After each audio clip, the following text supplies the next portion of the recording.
Welcome everyone to the Banner Saga here on Additional Powerlines Games. I'm Hoka, here for APG, and we're going to be playing through the Banner Saga here in our newest series. So, for those of you who haven't played the Banner Saga before, it's a turn-based strategy game with some beautiful hand-drawn art and backgrounds and just this awesome scale. A lot of games, they make you feel like you're you're really powerful. You're Master Chief. You're the Dragonborn, whatever, Skyrim, that sort of thing. But here in the Banner Saga, as we play through, you'll discover, you'll find out that this has such a grand scale to it, which I love. And so we're gonna play through it. We're gonna play it again because the second one apparently is coming out here pretty soon. So we're gonna play the first Banner Saga in preparation for that. So with that, let's get started. So the Banner Saga changes based on the choices you make. So you'll switch between characters as well. So we'll see two different groups. And it says the gods are dead. Man and giant survived through a 10 years alliance, driving black destroyers called Dredge deep into the northern wastes. It's an era of growth and trade. Life goes on. But the sun has stopped. And we'll learn a little bit more about what happened with that here as we play through the game.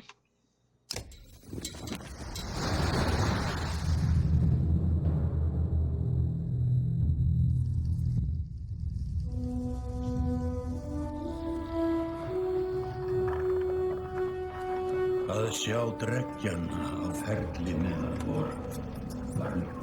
It has been several long months on the road. The first signs of snowfall accost us on our approach to Strand, the largest of the trade cities on the Val-human borders, and our last collection before returning to the capital. Several days ago, the sun simply came to a stop in the sky. Though during these long winter days, none of us can be certain how long it has been this way. Some of the men in the caravan have taken it as a dire omen. I am not quick to superstition, but I myself will be glad to be done with this year's rounds. We have been warned by stranded travelers about brigands on the path through Richhorn, our road home. Our captain seems unconcerned. Perhaps he is as eager as I to be done here. We will rest here this day and inquire further when we speak to the governor.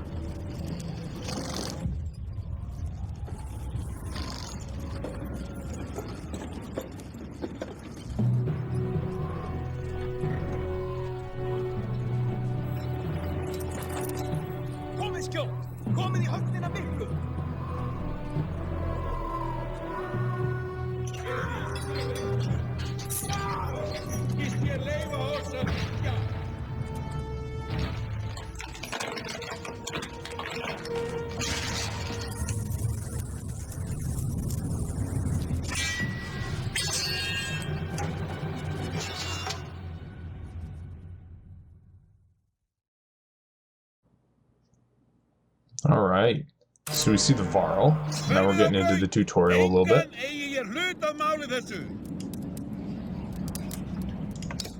So we see here the Varl, the giants.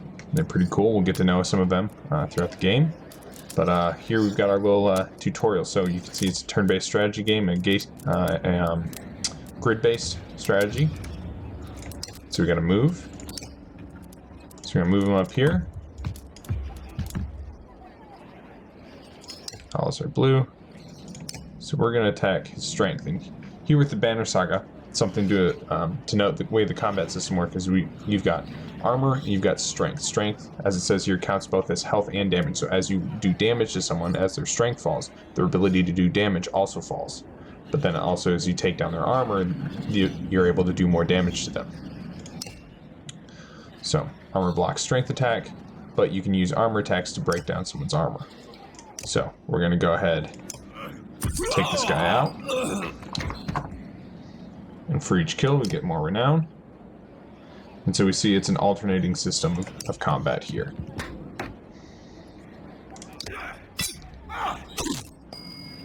So, you can use willpower to boost actions. So willpower allows you to move farther, allows you to hit harder, take off more armor, that sort of thing. And we're going to use special abilities like what we're going to do here. We're going to use his special ability to hit in a circle. And then we've got pillage mode. Pillage mode is when there's only one enemy left or one ally left. And so it stops the alternating system of turns and goes to a strict system where you go back and forth. Basically a system where you no longer go back and forth, but each character gets a turn in a row.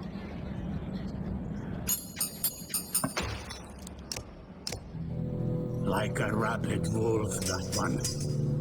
How did it come to this? We fool ourselves believing that peace will last. My grandfather built all this from a poor fishing village, you know. He watched the gods die, watched the chaos that followed, watched man and war slaughter each other, even before the Dredge arose. All we've done is traded one struggle for another. Now that there are no more Dredge to war against, we war against ourselves. This chieftain meant to kill me, and he's not the first. A dozen families in the city would gladly take my chair. This one had men waylaying merchants, both north and south of the city, strangling trade quite well, I would add, though he denied it to his lust. This sort of wolf doesn't stop biting because the head is cut off. It just grows a new head.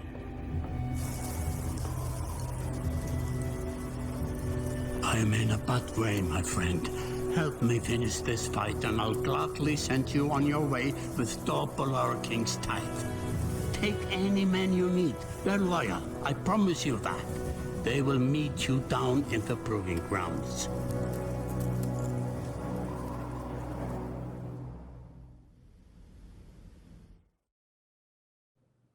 So there's the prologue. Now we're on to chapter 1.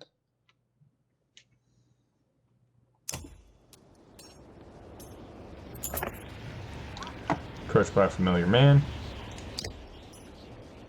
Here we're talking to Eric, steward of Strand.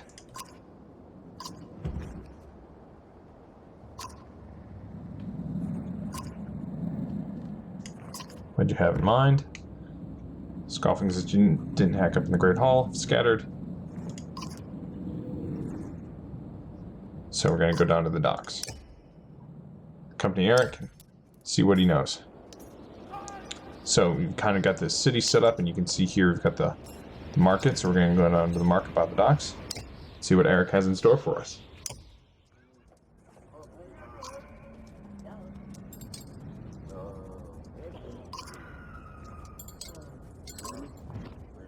So talking to Had. Talking to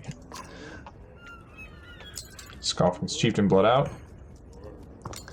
So tell me where everyone went.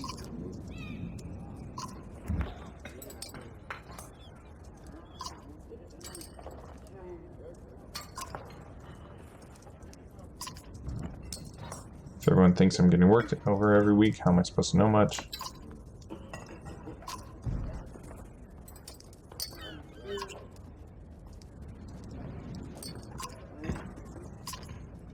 Only thing I need is the name of the place.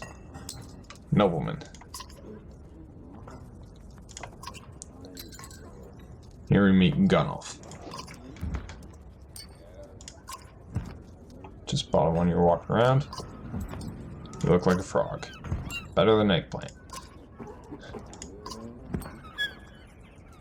Eric, that man seems unreliable. Nobleman is Mead Hall.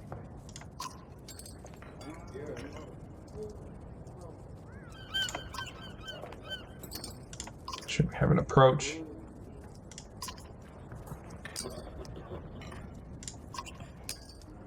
So Ubin is kind of our storyteller for this part of the story. He's the one who narrates, he's the one who we're following at this time. That'll change as we go throughout the game, but let's head up to the meat house. A few minutes later.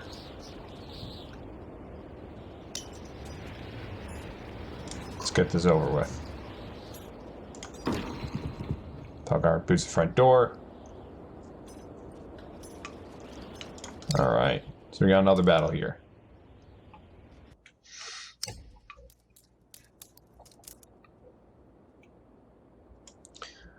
So we can see Ubin here in the background. And we got Gunnulf. Shieldbanger. It's just some guy, Valgard. And Eric. Valgard's our first, so we'll put him here. Eric, put him in the back. Then we'll keep Gunnulf here on the side. Shieldbanger. Now we're good to go.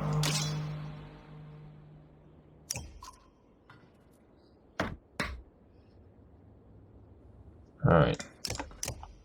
We'll wait and let them come to us.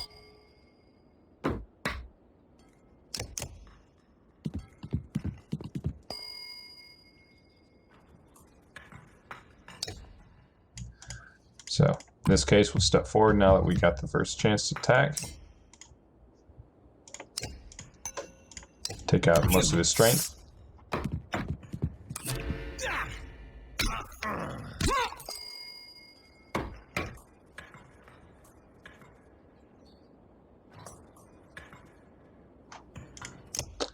So, we want to keep Gunnulf somewhat protected. He's okay to move up. He might take a hit, but that's alright. Nope. We're going for our tank, which is what we want.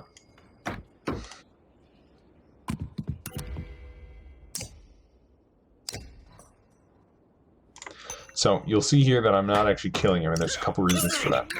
First, because of the way the system works, a lot of times it's actually better. For you to cripple someone rather than to kill him immediately. The other reason is because Valgard is not a character that we can take with us on the road. He's not going to follow us, basically. But Eric is. So we want to give the kills to Eric because that'll help him to level up. So again, we just use our Shieldbanger here to take out some of the enemy's strength. Not worry too much about him making it.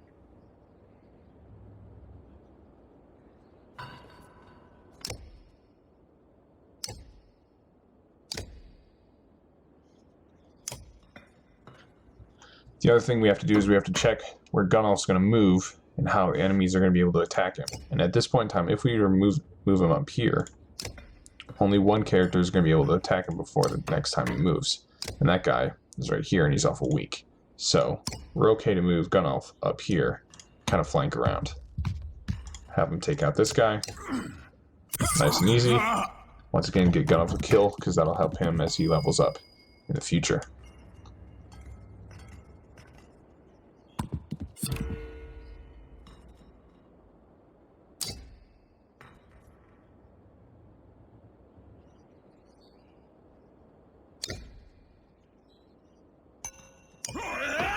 So again, in this case, we're not giving Valgard the kills, just because we want to give that to Eric, give them to characters who are actually going to be on our team for the long term.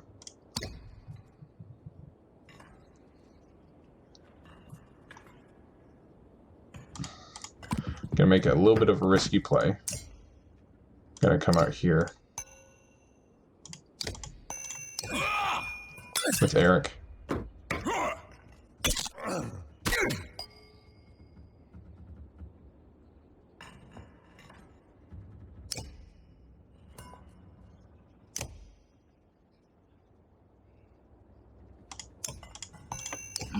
Again, just weakening these guys so that Eric and Gunnulf, the two main characters who we'll be taking from this, can actually get the kills. So we're going to use Tempest and take out a couple guys. And there we go. Not only that, you got a couple kills and he's ready to promote. In this case, move Valgard up the side, give that armor bonus.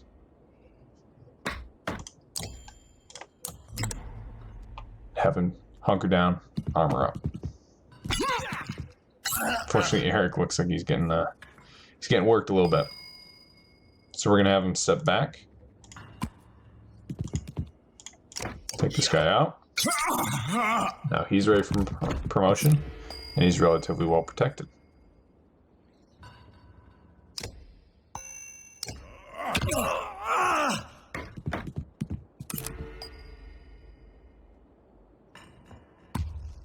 Again, gonna have Gunnulf step up. Have him use Tempest. And do a large amount of damage.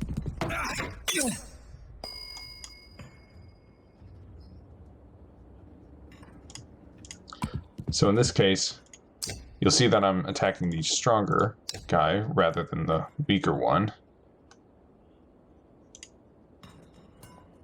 Actually, now I'm regretting it. I should have moved Valgard here, because that would have protected Eric on the next turn. So, gonna weaken again. And then we're going to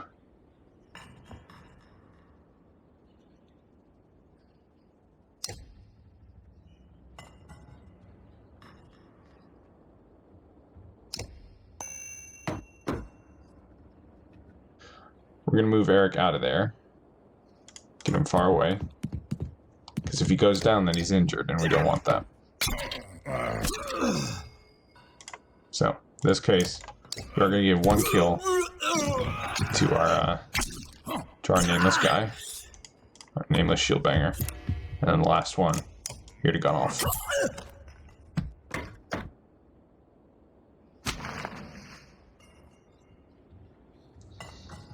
So, Gunnulf is ready to promote. So is Eric. And we'll take a look at that once we get on the caravan.